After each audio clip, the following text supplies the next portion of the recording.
Stop scrolling. If you've been learning English for years and still can't speak, you're doing something wrong. Not because you're not smart, but because no one showed you how smart learners actually learn. Hey everyone, I'm Adam. And I'm Emma. Welcome back to the channel. Have you ever studied English for years and still freeze when you try to speak? Like your mind goes completely blank? I've been there, and trust me, it's not your fault. What if the problem isn't your memory, but the way you're learning? In this episode, we're revealing how smart learners actually master English faster. No boring rules, no endless memorization, just real methods that work. By the end of this, you'll know exactly what to change, starting today. And one of these strategies, it completely changed how I learn. Let's dive in. Wait, before we continue, how many years have you been learning English without real results? Let me tell you about Ahmed. He studied English for 7 years in school. Grammar rules, vocabulary lists, the whole system. And after 7 years, he couldn't order coffee in London. Sound familiar? Then something changed. He stopped studying English and started living it. Smart learners do exactly this. They don't just study English, they surround themselves with it daily. They watch YouTube videos in English, listen to podcasts, even change their phone language. Even if they don't understand everything, even if it feels uncomfortable at first. Because here's the secret. Understanding 50% consistently beats 100% occasionally. Let that sink in. You don't need perfect understanding to improve. Think about it. If you listen for 10 minutes every day, that's over 60 hours a year, just from those small moments. Your brain adapts when it hears patterns again and again. It starts recognizing sounds without you even trying. It's like learning music, not by reading notes on paper, but by listening to the melody over and over. Ahmed, after 6 months of watching shows, listening to podcasts, and actually using English, he was holding conversations, not perfectly, but confidently. So stop studying English sometimes and start living it every day.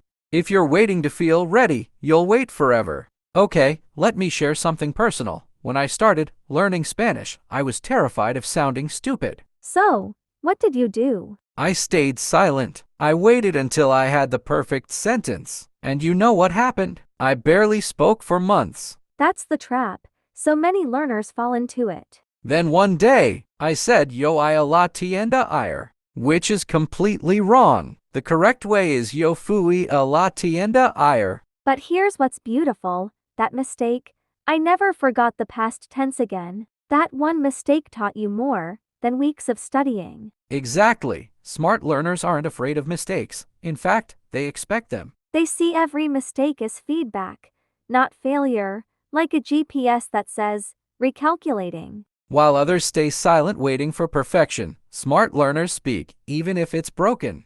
Because fluency doesn't come from perfection. It comes from repetition, from trying, failing, and trying again. Be honest.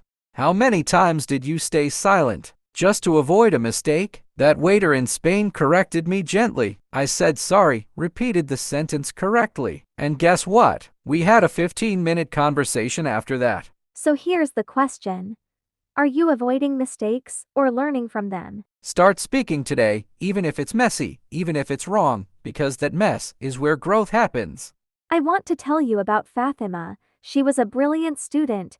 Her grammar was perfect on paper. But when she spoke, there was always this pause, this hesitation. Exactly, because in her head, she was doing something exhausting. She was thinking in Arabic, translating to English, then speaking. That's like trying to run while carrying a heavy backpack. It slows you down. If you keep translating, you'll always be slow. Fluent speakers don't translate. They react. Smart learners do something different. They think directly in English. They don't translate every word. Instead, they describe their world around them. Simple things, like walking to the kitchen and thinking, I'm making coffee. Or looking outside and thinking, it looks cold today, I need a jacket. Fatima started doing this, just 5 minutes a day, describing her actions in English. No judgment, no pressure, just thinking out loud, quietly in her head. Within weeks, that pause started disappearing.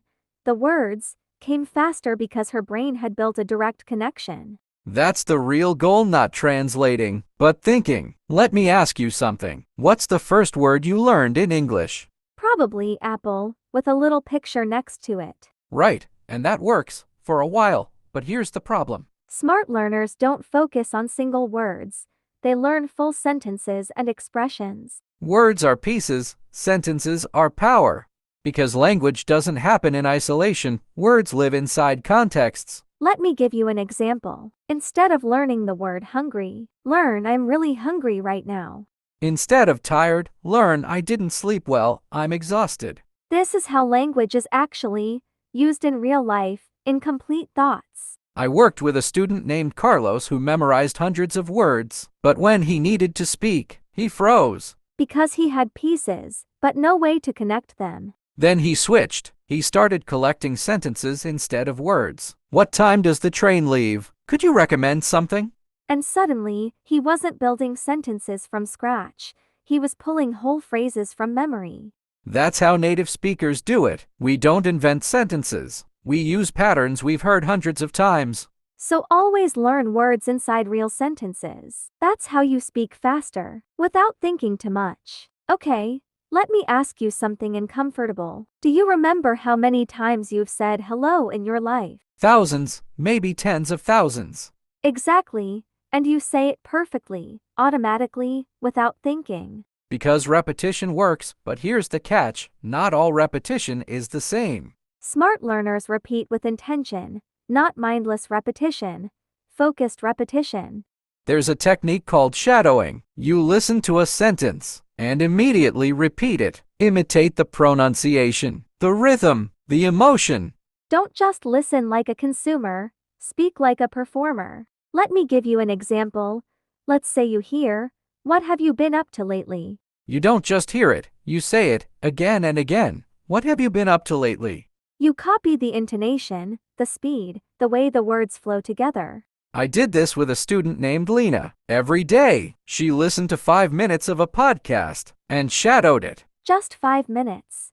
But she did it every single day. After 1 month, her accent had noticeably improved, but more importantly, her confidence skyrocketed. Because her mouth learned the patterns. It wasn't just her brain memorizing anymore. So don't just listen passively. Copy what you hear. Be an active learner. Let me tell you about Mark. Mark was motivated. He wanted to improve fast. So, what did he do? He started watching a complex political debate, full of advanced vocabulary, rapid speech.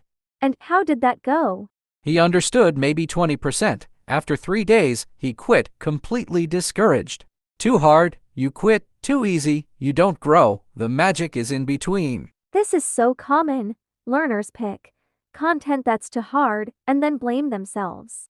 On the other side, some learners only watch content that's too easy. Children's shows with basic vocabulary. And they don't grow. They feel comfortable, but they're stuck. Smart learners find the sweet spot, the Goldilocks zone. Content that challenges you, but doesn't frustrate you, where you understand about 70 to 80%. Enough to follow the story, but enough new words to grow. Mark eventually found a YouTube channel about topics he loved: cooking. The language was real, but not too fast. He understood most of it, and because he was interested, he kept coming back. That's the secret. When you enjoy the content, consistency becomes easy. So choose wisely what you watch and listen to. Not too hard, not too easy, just right for you. This might be the most important rule of all, and it's the one most learners ignore. Let me tell you about To Learners. Person studies for 5 hours every Sunday. Marathon sessions. Then nothing for the rest of the week. Person B practices every day, just 20 minutes, sometimes less, but never zero. Who do you think makes more progress after 3 months? It's always person B, always. Motivation fades. Habits don't. Because language learning isn't about intensity, it's about consistency. Think about it. 20 minutes a day is over 120 hours a year. That's real progress. Smart learners stay consistent. They don't disappear for weeks and then try to catch up. They build a habit. Small steps, repeated daily. I had a student who committed to just 10 minutes of listening every morning with her coffee. 10 minutes. That's it. After a year, she had listened for over 60 hours. Her comprehension had transformed. Not because she worked harder, because she never stopped. That's how fluency is built, not in one day, but every day. If you've made it this far, you're already the kind of learner who wants to improve. Here's our challenge to you. Pick just one method from today, just one. Maybe it's shadowing. Maybe it's thinking in English for 5 minutes. Maybe it's changing your content level. Apply it for 7 days, 7 days only, and notice what changes. Because real progress doesn't come from knowing what to do. It comes from actually doing it. If you found this helpful, make sure to subscribe. We release new episodes every week, with practical lessons you can actually use. No fluff, no theory that doesn't work in real life, just methods that help you speak. We believe you can do this, and we're here to help. Days from now, you'll either still be watching videos, or you'll finally start speaking. Same phone, same time, same life. Different decision. The choice is yours.